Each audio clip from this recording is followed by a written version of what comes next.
আল্লাহ তাআলা নবী করিম সাল্লাল্লাহু আলাইহি ওয়াসাল্লামকে এমন এক কিতাব দান করেছেন, যে কিতাব না এখানে না আখিরাতে কোথাও শেষ হয়ে যাবে না। কিতাব চারটি আল্লাহ পাকেরই, কিন্তু কোরআনের মর্যাদা অনন্য। জান্নাতে আল্লাহ পাকের দিদারের দরবারে তিনি সকলকে লক্ষ্য করে বলবেন, ওহে শোনো, যারা দুনিয়াতে গান বাদ্য শোনোনি, এসো, আমি তোমাদেরকে আজ জান্নাতের নগমা শোনাচ্ছি। দুনিয়ায় শয়তানি গান বাদ্য থেকে যারা নিজেদের গান হেফাজত করেছ, আমার ওই সকল বান্দারা কোথায়? এসো, আজ জান্নাতের নগমা শোনো।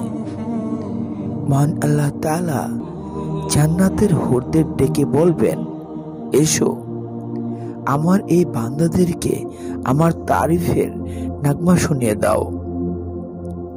আল্লাহ পাক জান্নাতি এই নারীদেরকে এমন সুমধুর কণ্ঠ দান করেছেন, শুধু কণ্ঠই নয়, তাদের থুথু, বাস্তবে অবশ্য তাদের কোনো থুথু হবে না, কারণ থুথু একটি নোংরা বিষয়। যদি থাকতো তবে এমনই সুমিষ্ট হবে যে যদি তা 7 সমুদ্রে ফেলা হয়, তাহলে সমস্ত সমুদ্রের পানি মধুর চেয়েও বেশি মিষ্টি হয়ে যাবে। যখন তারা কথা বলে, তখন গোটা জান্নাতে অপূর্ব এক সুর মূর্ছনা বেজে ওঠে।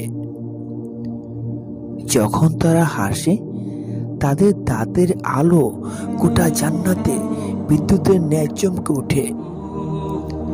আল্লাহ তাদেরকে নগমা গাইতে বলবেন, তখন জান্নাতের ওই সুসজ্জিতা সুকণ্ঠী গায়িকারা দল বেঁধে গেয়ে উঠবে। জান্নাতে ফয়েজ নামক একটি বৃক্ষ রয়েছে।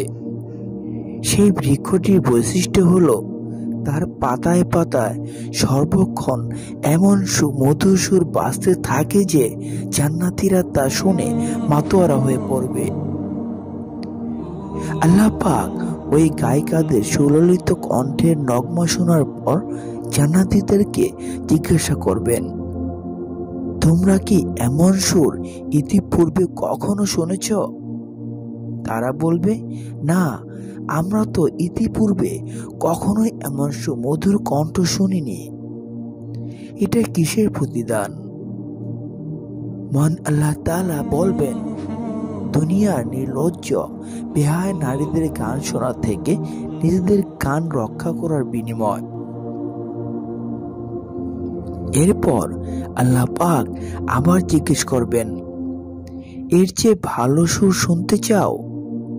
জান্নাতীরা বলবে, এর চেয়ে ভালো সুর আর কি হতে পারে? তখন তিনি হযরত দাউদ আলাইহিস সালামকে ডেকে বলবেন, হে দাউদ, এই আসনে এসে বসে তেলাওয়াত করো। হযরত দাউদ আলাইহিস সালামকে আল্লাহ পাক এমন সুমধুর কণ্ঠ দান করেছিলেন যে তিনি যখন জবুর তেলাওয়াত করতেন, তখন শুধু প্রাণীরাই নয়, তার তেলাওয়াত শুনে জড় বস্তুরাও বিমোহিত হয়ে পড়ত।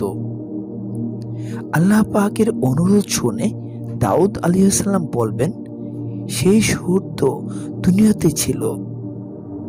মান আল্লাহ তাআলা বলবেন, আমি এখানেও তোমাকে তা দান করেছি, এসো। তখন হযরত দাউদ আলাইহিস সালাম আল্লাহ পাকের দরবারে জান্নাতের মিম্বরে বসে তেলাওয়াত শুরু করবেন।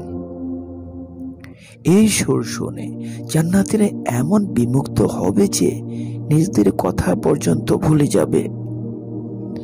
তখন আল্লাহ পাক জিজ্ঞাসা করবেন, এমন সুর কি কখনো তোমরা শুনেছ? তারা বলবে, না, আমরা কখনো শুনিনি। আল্লাহ পাক পুনরায় জিজ্ঞেস করবেন, এর চেয়ে সুমধুর কিছু কি শুনতে চাও? তারা বলবে, আয় আল্লাহ, এর চেয়ে সুমধুর আর কি আছে? আল্লাহ পাক বলবেন, আছে। আল্লাহ পাক তখন রাসূল করিম সাল্লাল্লাহু আলাইহি ওয়াসাল্লামকে ডেকে বলবেন, ও আমার বন্ধু, আপনি আসুন এবং এই মিম্বরে আসন গ্রহণ করুন। এবার আপনার পালা। আল্লাহর রাসূল তেলাওয়াত শুরু করবেন। তার সুমধুর কণ্ঠে খোদ জান্নাতি বিমোহিত হয়ে পড়বে। আল্লাহ পাক আবার জিজ্ঞেস করবেন, তোমরা কি ইতিপূর্বে কখনো এমন শুনেছ? তখন বিমোহিত জান্নাতীরা আবেশের গভীর সরোবর থেকে মাথা তুলে বলবে, হে আল্লাহ, ইতিপূর্বে আমরা কখনো এমন সুমধুর আওয়াজ শুনিনি। আল্লাহ পাক আবার জিজ্ঞেস করবেন, তোমরা কি আরো ভালো কিছু শুনতে চাও? জান্নাতীরা বলবে, এর চেয়ে ভালো আর কিছু আছে কি? আল্লাহ পাক বলবেন, এর চেয়ে ভালো হলো তোমাদের রবের তেলাওয়াত। তিনি নিজে তোমাদেরকে তেলাওয়াত করে শোনাবেন। তারপর আল্লাহ পাক পর্দা হটিয়ে প্রিয় বান্দাদেরকে নিজের দিদারে ধন্য করবেন। হযরত আইয়ুব আলাইহিস সালাম টানা 18 বছর রোগ ভোগ করেছেন। তার গোটা শরীর ক্ষত বিক্ষত হয়ে গিয়েছিল। সুস্থ হওয়ার পর একদিন কেউ জিজ্ঞাসা করলো, আপনার কি সেই অসুস্থতার দিনগুলোর কথা মনে আছে? তিনি বললেন, আজকের এই সুস্থতার চেয়ে ওই দিনগুলোই ভালো ছিল। লোকটি অবাক হয়ে জিজ্ঞেস করলো, কেন?